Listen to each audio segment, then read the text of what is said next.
Bon, Alexander, parlons du directeur de la CIA, Ratcliffe, à Moscou.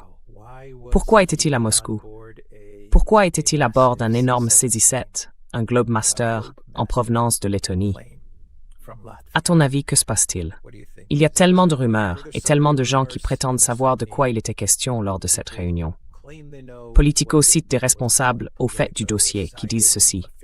Et le Wall Street Journal cite ses propres sources au fait du dossier qui disent cela. Et tout le monde a ses spéculations. Trump dit que c'était semi-routinier. C'est ce qu'il a déclaré à Glenn Beck dans une interview. Qu'en penses-tu? Quels pourraient être les scénarios possibles, les raisons possibles, ou quoi que ce soit qui explique ce qui se passe entre la CIA et Ratcliffe à Moscou?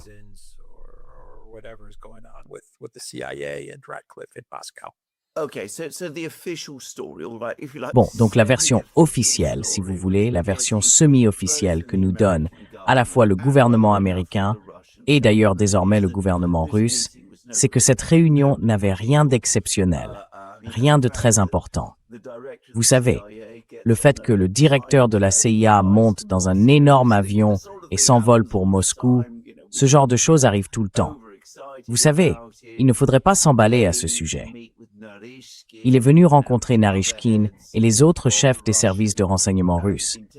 Ils ont eu à Moscou une réunion très utile pour discuter de toutes sortes de choses et se mettre d'accord. Et tout cela n'aurait pas eu une grande importance.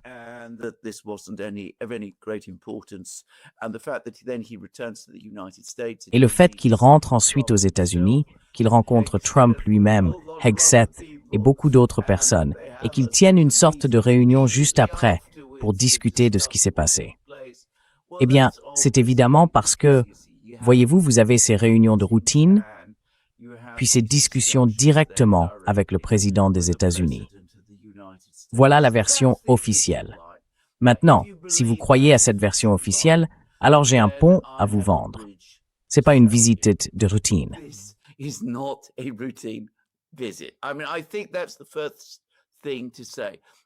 Je veux dire, je pense que c'est la première chose à dire, surtout quand il s'agit de quelqu'un comme Ratcliffe, qui est clairement l'une des personnes les plus puissantes au sein du gouvernement Trump, de l'administration. C'est manifestement une figure très très dure, dont l'autorité s'est accrue maintenant qu'il a réussi à écarter Tulsi Gabbard, et qui, pour parler franchement, dirige la guerre en Ukraine au nom des États-Unis, parce que la guerre en Ukraine est en grande partie une opération de la CIA. Ce sont eux qui fournissent aux Ukrainiens des renseignements. Ce sont eux qui organisent la fourniture de technologies de drones à l'Ukraine. Ils guident les drones vers leurs cibles à l'intérieur de la Russie.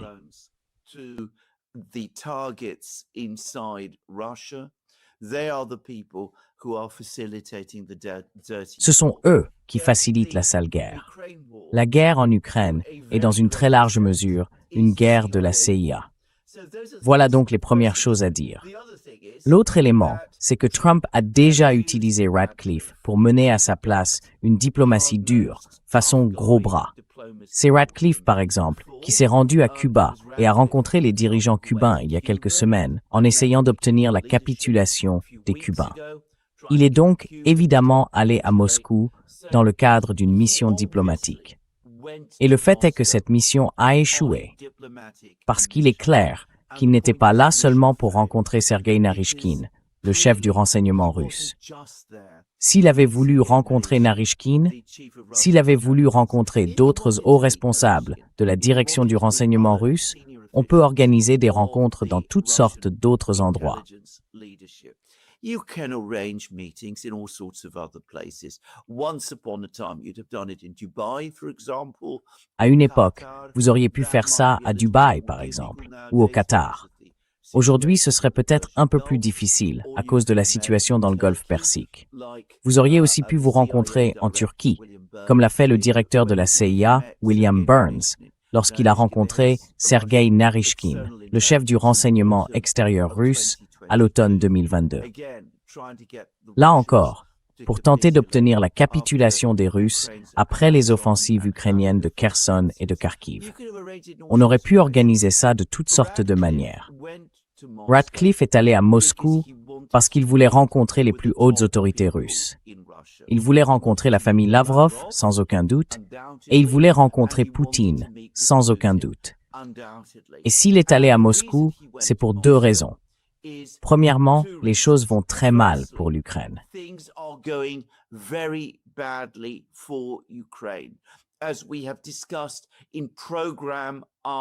Comme nous l'avons évoqué, émission après émission, l'armée ukrainienne recule sur l'ensemble de la ligne de front.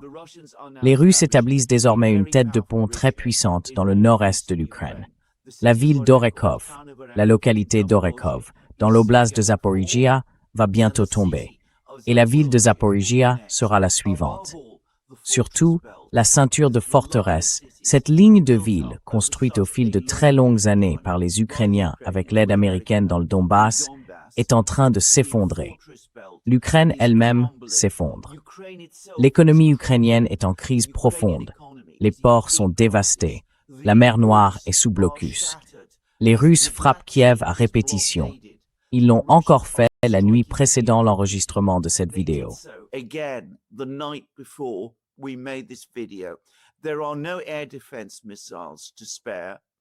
Il n'y a plus de missiles de défense aérienne à fournir. Donc la situation dans cette guerre tourne très mal. L'offensive de drones que la CIA, Zelensky et Fedorov ont tous concocté ensemble contre les Russes a pour l'essentiel échoué. En fait, selon moi, elle a complètement échoué. Elle a coûté des sommes énormes.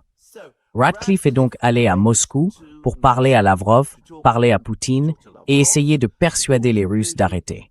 Et il l'aurait fait avec le mélange habituel que les Américains apportent toujours dans ce genre de situation. Des menaces d'escalade, sans aucun doute. Des offres qui pourraient ne pas avoir de lien avec l'Ukraine. Des avantages financiers et économiques, un allègement des sanctions, ce genre de choses. Et bien sûr, il avait aussi une offre sur la table concernant l'Ukraine elle-même.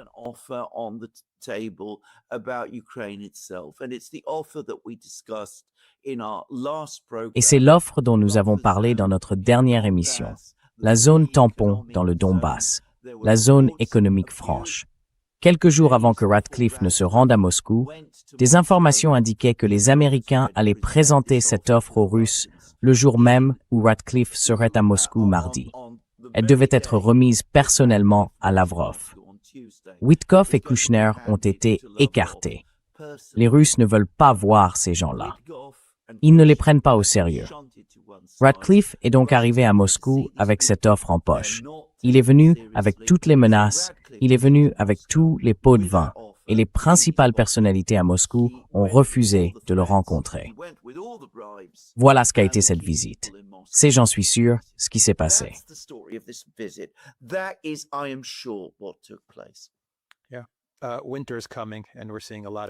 Oui, l'hiver arrive et on voit beaucoup de panique dans l'Occident collectif. Et je pense que vous soulevez un excellent point en rappelant que la CIA mène cette guerre par procuration, n'est-ce pas? Et le fait que le directeur de la CIA soit à Moscou, c'est en gros, vous avez la partie qui mène cette guerre, qui se rend à Moscou pour essayer de trouver une issue à cet effondrement. Oui, de panique. Oui. En ce qui concerne l'hiver qui approche et tous les faits que vous avez évoqués, pas de défense aérienne, le port d'Odessa, la Russie qui avance sur plusieurs axes de la ligne de front. Tout ce que vous avez dit provoque énormément de panique. On voit maintenant de plus en plus d'informations et de déclarations de responsables européens. Macron, par exemple, affirme que la Russie va entreprendre une sorte d'action contre l'Europe, contre le Royaume-Uni. Dans un article de Politico, selon leurs sources proches du dossier, Ratcliffe serait venu transmettre à Poutine un avertissement, ne pas agir contre les pays baltes, parce que la Russie a évidemment besoin des pays baltes, qui disposent de nombreuses ressources dont elle a besoin pour survivre.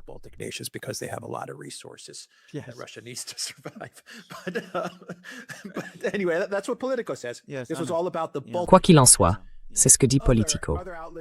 Tout ça concernait les pays baltes. D'autres médias parlent du Royaume-Uni. Selon eux, ce déplacement de Ratcliffe visait à avertir la Russie au sujet du Royaume-Uni. J'ai le mauvais pressentiment qu'il pourrait y avoir davantage d'opérations sous faux drapeau afin d'essayer d'entraîner les États-Unis plus profondément dans ce conflit. Et ces opérations sous faux drapeau pourraient viser l'Europe pour renforcer encore ce récit selon lequel la Russie lancerait une sorte d'opération, d'attaque ou de guerre hybride contre l'Europe. Ils aiment toujours employer l'expression « attaque hybride », n'est-ce pas? Quoi que ça veuille dire, au juste. Mais que pensez-vous de tous ces rapports?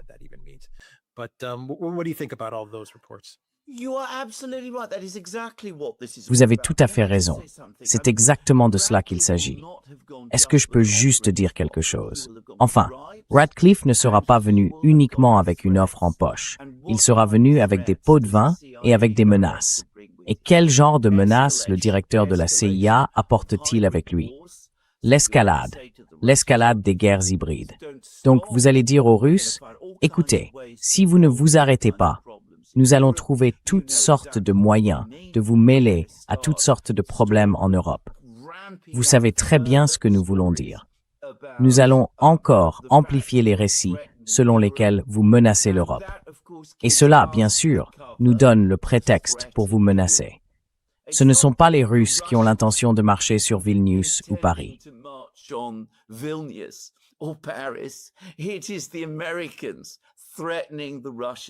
Ce sont les Américains qui menacent les Russes en ce moment.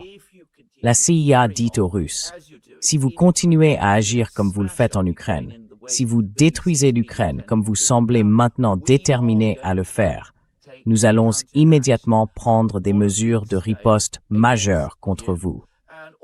Et tous ces discours sur Ratcliffe qui mettraient les Russes en garde contre une attaque contre l'Europe, il ne faut pas les voir de cette manière. C'est l'inverse. C'est Ratcliffe qui menace les Russes et qui diffuse cette histoire. L'histoire selon laquelle, comme je l'ai dit, les Russes vont marcher sur les États baltes, sur, vous savez, qui que ce soit, la Finlande, la Grande-Bretagne, toutes ces choses-là. Voilà de quoi il s'agit.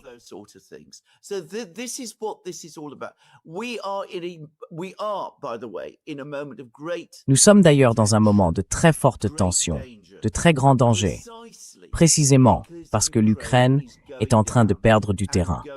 Et très vite, ils se retirent, ils sont désespérés, ils mettent les bouchées doubles. Ils ont envoyé Ratcliffe à Moscou. Ils ont aussi envoyé quelqu'un du Vatican à Moscou. Les Européens ne peuvent pas y aller parce que les Russes ne veulent pas leur parler et que les Européens ne veulent pas être humiliés.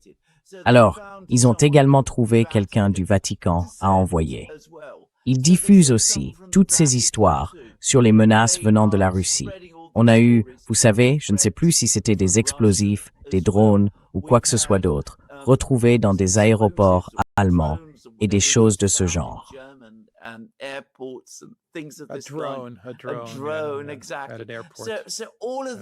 Un drone, exactement, dans un aéroport.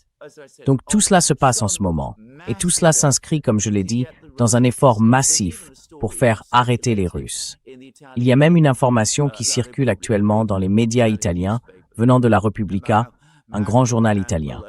Macron et Meloni auraient convenu d'envoyer à l'Ukraine des systèmes de missiles SAMP, T et Aster, ce qui est tout à fait vrai. Je ne doute pas que ce soit le projet. Le problème, c'est que la plupart de ces systèmes n'existent pas encore. Ils ne seront donc pas en Ukraine avant des années. C'est ce que la Repubblica ne vous dit pas vraiment. Les menaces, les avertissements viennent des Américains à l'adresse des Russes, pas pour empêcher les Russes de lancer une quelconque attaque agressive contre l'Europe.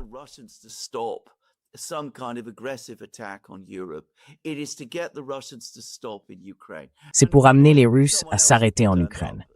Et d'ailleurs, quelqu'un d'autre est aussi apparu, Keith Kellogg. Il était lui aussi à Kiev. Lui aussi faisait partie de cet orchestre. Mike Pence également. Mike Pence. Ils sont tous là. Ils essayent tous de maintenir l'Ukraine dans le combat et d'amener les Russes à s'arrêter. C'est clairement une opération massivement organisée et orchestrée. Mais l'essentiel, c'est de dire que les Russes ont dit non. Enfin, ils ont refusé.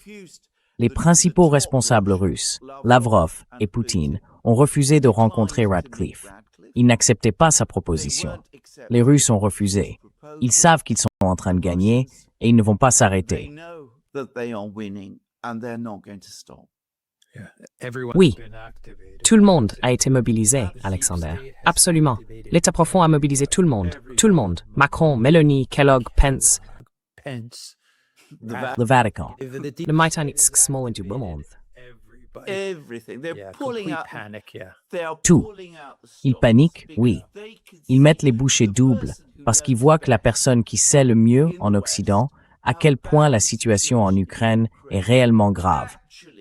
Mettez de côté toutes les histoires qu'on entend, selon lesquelles l'Ukraine reprendrait l'initiative, et tout le reste. La personne qui le sait et le comprend le mieux, c'est l'homme qui dirige la guerre en Ukraine, c'est-à-dire le directeur de la CIA. C'est pour ça qu'il est là. C'est pour ça qu'il est allé à Moscou. Il ne s'agit pas de l'Iran. Je sais que beaucoup de gens disent ça. Il ne s'agit pas de l'Iran. Il ne s'agit pas des livraisons d'armes russes à l'Iran. Les Américains ont toutes sortes de moyens de faire passer ce genre de message aux Russes à propos de l'Iran. D'ailleurs, ils sont constamment en dialogue avec les Russes au sujet de l'Iran. Il s'agit de l'Ukraine et de la crise qui s'y déroule. Je ne serais pas surpris que certains des avantages que Ratcliffe a ajoutés là-dedans soient liés à l'Iran. En effet, oui. Dire à la Russie, écoutez, si nous nous mettons d'accord sur l'Ukraine et qu'ensuite nous pouvons trouver quelque chose à faire avec l'Iran, alors vous aussi, vous pourrez avoir votre part du gâteau avec l'Iran ou quelque chose comme ça. Et je suis sûr qu'il a aussi proféré des menaces à la Russie au sujet de l'Iran. Je suis sûr qu'il a évoqué l'Iran et essayé de l'intégrer à un grand accord final, parsemé de menaces, mais aussi de primes et d'avantages. Un peu la carotte et le bâton. Donc je suis sûr qu'il a fait ça. Mais oui, vous avez raison. Tout tourne autour de l'Ukraine et de la panique liée à l'Ukraine. J'ai un très mauvais pressentiment là-dessus. Nous allons entrer dans une période très mauvaise, très dangereuse. Nous sommes en guerre clandestine. Il n'y a aucun doute là-dessus. Et oui, vous avez raison. Oubliez tout le bruit. Qui est monté dans l'avion et s'est envolé pour Moscou? Oui, C'est comme ça qu'on sait qui gagne et comme ça qu'on sait qui perd. exactement. C'est aussi simple que ça. Exactement. Vous avez un mauvais pressentiment à propos de tout ça. Parce que moi, j'en ai un très mauvais. J'ai un très mauvais pressentiment à propos de tout ça. Je pense que c'est le moment le plus dangereux de cette guerre. Parce que le fait qu'ils mettent désormais absolument tous les moyens en œuvre vous dit clairement que la situation devient critique. Et ils vont maintenant faire tout ce qu'ils peuvent pour essayer de faire arrêter les Russes. Les Russes ne montrent aucun intérêt, aucune intention de s'arrêter. Mais les gens désespérés sont des gens qui ont peur. Et les gens qui ont peur sont des gens en colère. Les décisions prises sous le coup de la colère, et nous allons en voir beaucoup au cours des prochaines semaines, sont des décisions extrêmement dangereuses. Parce que les gens ne prennent pas de recul. Ils ne réfléchissent pas jusqu'au bout. Ratcliffe est, je dois le dire franchement, un néoconservateur. Et que dit-on toujours des néoconservateurs? Ils n'ont pas de marche arrière.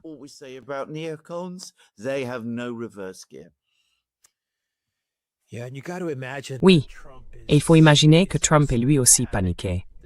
La Maison-Blanche de Trump, et Trump lui-même, l'homme Trump, parce qu'il risque de perdre 2 guerres en un seul mandat. Oui, 2 guerres en un mandat, parce que la guerre en Ukraine lui appartient désormais. Oui, c'est le cas. Il a décidé d'en prendre la responsabilité. exactement. Et son projet ukrainien est en train de s'effondrer. Il se retrouve aussi face à une situation très difficile avec l'Iran. Il faut donc imaginer que la Maison-Blanche de Trump, son équipe de communication, son dispositif médiatique, Donald Trump lui-même, sont eux aussi en panique face à tout ça. Absolutely. Of course, if you'd listened Absolument. Bien sûr, s'il avait écouté ce que nous disions à l'été 2024, s'il s'était retiré de tout ce désordre et n'avait pas engagé de négociations trop compliquées, qui étaient probablement des négociations trompeuses, s'il n'avait pas nommé des gens comme Keith Kellogg comme envoyés et John Ratcliffe à la tête du renseignement central, s'il avait été bien plus réaliste et honnête avec lui-même et avec ses électeurs sur la situation en Ukraine, il ne serait pas aujourd'hui dans la situation où il se trouve.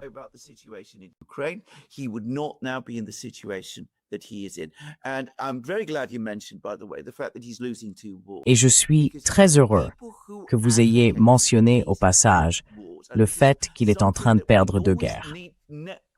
Parce que les gens qui ont préconisé ces 2 guerres, et c'est quelque chose dont nous devons toujours nous souvenir sans jamais l'oublier, les gens qui ont encouragé Trump à attaquer l'Iran sont les mêmes qui l'ont encouragé à continuer à combattre les Russes en Ukraine.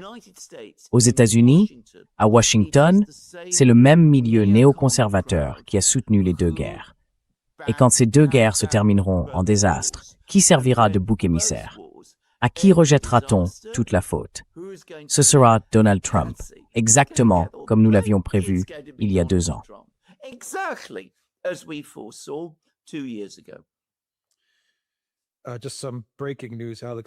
Une information de dernière minute, Alexander. Une voiture a explosé à Saint-Pétersbourg et un responsable militaire russe était impliqué. Apparemment, cela vient tout juste de se produire. Oui, bon voilà. Il nous faut évidemment un peu de temps pour confirmer tout ça. Mais je vois déjà partout que la guerre clandestine va s'intensifier.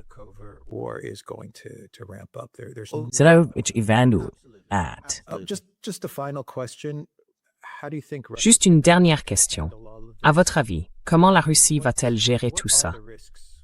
Quels sont les risques avec des pays comme le Royaume-Uni qui continuent de pousser la Russie à bout? Je veux dire, y a-t-il des risques de ce côté-là? Ou bien la Russie va-t-elle simplement continuer à se concentrer sur ce qu'elle a à faire?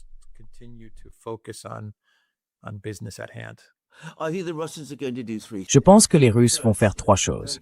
Premièrement, ils vont continuer à avancer en Ukraine. C'est une évidence, nous pouvons tous le supposer. Ils ne vont pas, enfin, un assassinat à Saint-Pétersbourg ne les détournera pas de leur trajectoire. On dirait un très haut responsable militaire. Je suis en train de le lire. On dirait un très très haut. J'en suis sûr. Mais ils ne vont pas, quelle que soit la personne qui a été tuée, ils ne dévieront pas de cette ligne. Ils vont poursuivre la guerre. C'est le premier point. Le deuxième, c'est qu'ils prennent déjà de plus en plus de mesures pour renforcer leur dissuasion nucléaire. Il y a eu d'importants exercices, et cet assassinat pourrait être lié à ces exercices. De grandes manœuvres navales en ce moment dans l'Arctique et la mer Blanche. Et apparemment, le drone torpille sous-marin Poséidon, appelez-le comme vous voulez, cette torpille nucléaire est désormais mise en service. Et une nouvelle classe spécifique de sous-marins est en cours de déploiement.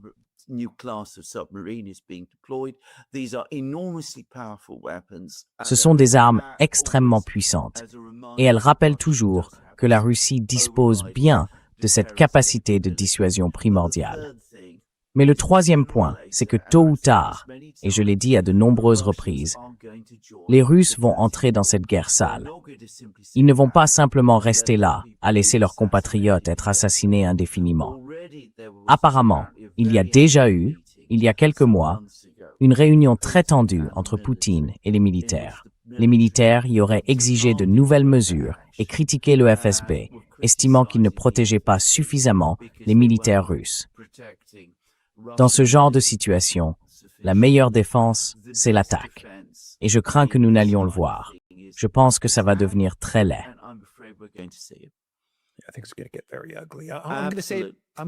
Je vais le redire une dernière fois. Trump pourrait tout simplement se retirer de tout ça. Bien sûr, dire à Ratcliffe de laisser tomber, il pourrait le virer. La guerre est finie. J'en ai fini. Je me retire de ça. J'en ai fini. Exactement. Exactement. Il peut faire ça, non? Exactement.